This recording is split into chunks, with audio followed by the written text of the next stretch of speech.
UPSC exam 2025 में पूछे जाने वाले संभावित प्रश्न सब्जेक्ट बायोलॉजी पार्ट 1। पहला प्रश्न, एनाट्रोपस ओव्यूल होता है सीधा, उल्टा, गोल, वक्र। इसका सही आंसर है सीधा।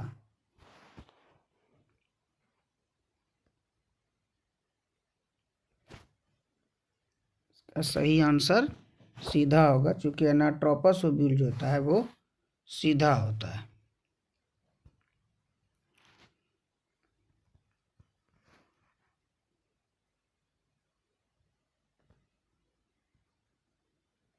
दूसरा प्रश्न है, कुछ पुष्पों के परागकोश एवं वर्तिकाग्र के बीच कुछ प्राकृतिक रोध होते हैं जिनके कारण परागण मुश्किल से होता है या होता ही नहीं है। उन्हें क्या कहते हैं? तो दूसरा का सही जवाब होगा हर्कोगैमी। उसको क्या कहते हैं? हर्कोगैमी कहते हैं। तीसरा प्रश्न है, भ्रूण कोश की उत्पत्ति किससे होती है? परागनलिका से, लघु बीजाणु से, लघु बीजाणुधानी से या गुरु बीजाणु से? किससे होती है? सही जवाब इसका क्या होगा? तीसरा का सही जवाब होगा गुरु बीजाणु से। प्रश्न 4, माइक्रोस्पोरेंजियम का आंतरिक भित्ति जो पोषक होता है उसे क्या कहते हैं? इंडोथेसियम,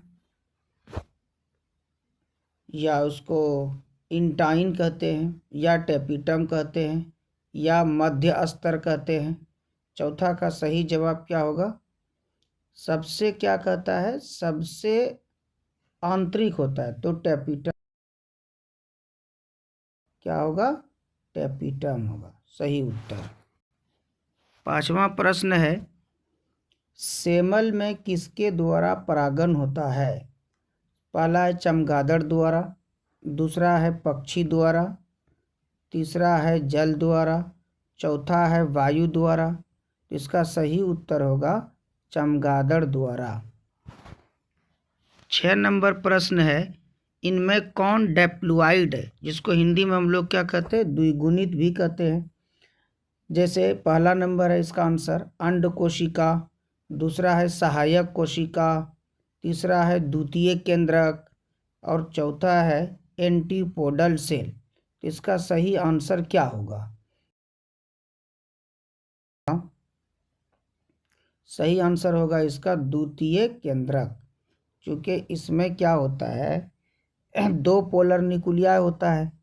एक पोलर न्यूक्लिया जो है वो एन होता है और दूसरा भी क्या होता है? एन।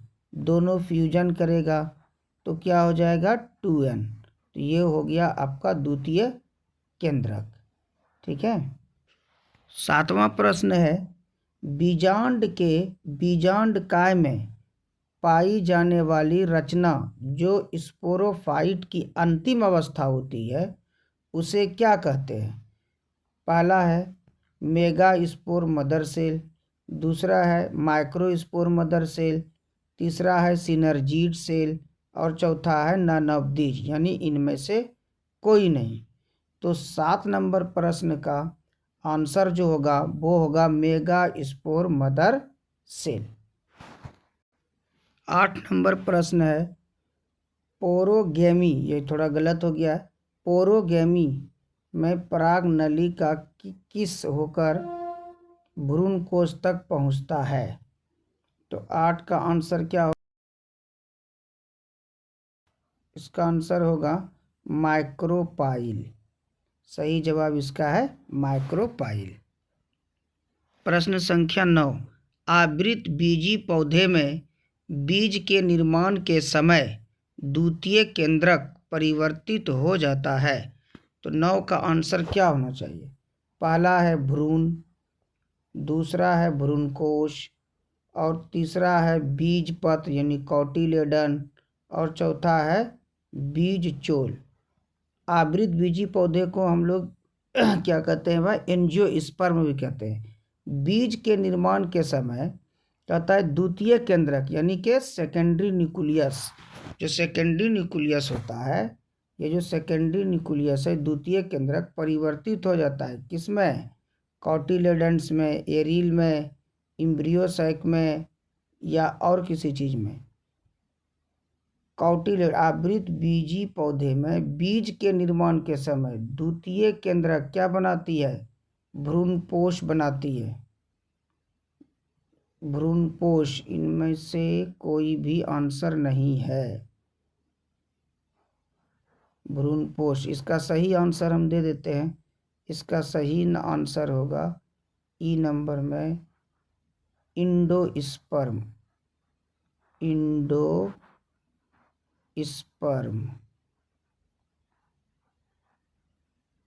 ये इसका सही आंसर होगा। प्रश्न संख्या 10, परागकोश भित्ति में इनमें कौन सा नहीं होता है। परागकोश भित्ति में, जो परागकोश का जो भित्ति होता है, इनमें से कहता है, में क्या कहते हैं, एंथर कहते हैं परागकोश को, इनमें से कौन नहीं होता है। तो इसमें से पहला आंसर है इंडोथेसियम, दूसरा मिडिल लेयर, और तीसरा क्या है, टैपिटम है, और चौथा क्या है, इंटेगुमेंट। तो इंटेगुमेंट नहीं होता, इसका सही जवाब ये होगा। सही जवाब इसका होगा डी नंबर। ठीक है। प्रश्न संख्या 11, भ्रूण कोश में निम्न में कौन सा नहीं होता है।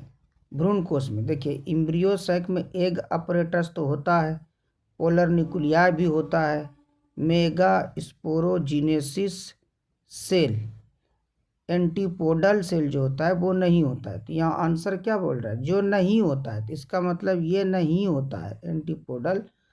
एंटीपोडल सेल होता है, सॉरी, मेगा स्पोरोजिनेसिस सेल नहीं होता है। तो आंसर सही कौन होगा, ये वाला, जो नहीं, मतलब कौन सा नहीं होता है वो, क्योंकि मेगा स्पोरोजिनेसिस जो होता है उससे मेगा स्पोर बनता है, और फिर उस मेगा स्पोर से फिर इम्ब्रियो सैक या भ्रूण कोश का निर्माण होता है। इसलिए ये कहता है भ्रूण कोश में यानी इम्ब्रियो सैक में कौन सा नहीं होता है, तो मेगा स्पोरोजिनेसिस सेल इसमें नहीं होता है। सही आंसर क्या होगा, सी। अब कहता है न्यूक्लियर इंडोस्पर्म में प्राथमिक भ्रूणपोष केंद्रक के विभाजन के बाद, यानी कि न्यूक्लियर इंडोस्पर्म यानी केंद्रकीय भ्रूणपोष जो होता है, सबसे पहले न्यूक्लियस डिवीजन करता है। तो उसमें कहता है कि प्राथमिक भ्रूणपोष, प्राइमरी इंडोस्पर्म न्यूक्लियस जो होता है, उसके केंद्रक विभाजन के बाद इसके बाद कोशिका भित्ति का निर्माण होता है, नहीं, कोशिका भित्ति का निर्माण नहीं होता है। बिल्कुल सही जवाब, कोशिका भित्ति इसमें नहीं होता है। बाद में भले कोशिका भित्ति बनता है, जिसके कारण न्यूक्लियर इंडोस्पर्म क्या होता है, सेलुलर बन जाता है। इसका सही जवाब क्या होगा, कोशिका भित्ति का निर्माण नहीं होता है। 13, प्रश्न संख्या 13, जिन परिपक्व बीजों में भ्रूणपोष रहता है उन्हें कहते हैं इंडोस्पर्मिक, नॉन इंडोस्पर्मिक, पॉलीइम्ब्रियोनी, एपोकार्पिक। तो इसका सही उत्तर होगा सबसे पहला नंबर इंडोस्पर्मिक। प्रश्न संख्या 14, जायगोट या इसको हिंदी में बोलते हैं युग्मनज से भ्रूण बनने तक की क्रिया को कहते हैं इम्ब्रियोजेनी। सही जवाब है, या इम्ब्रियोजिनेसिस भी बोला जाता है इसको। तो पहला सही जवाब है इसका। प्रश्न संख्या 15, परिभ्रूणपोष किसका बचा हुआ भाग है, न्यूसिलस, इम्ब्रियोसैक। इसका सही जवाब क्या होगा, न्यूसिलस।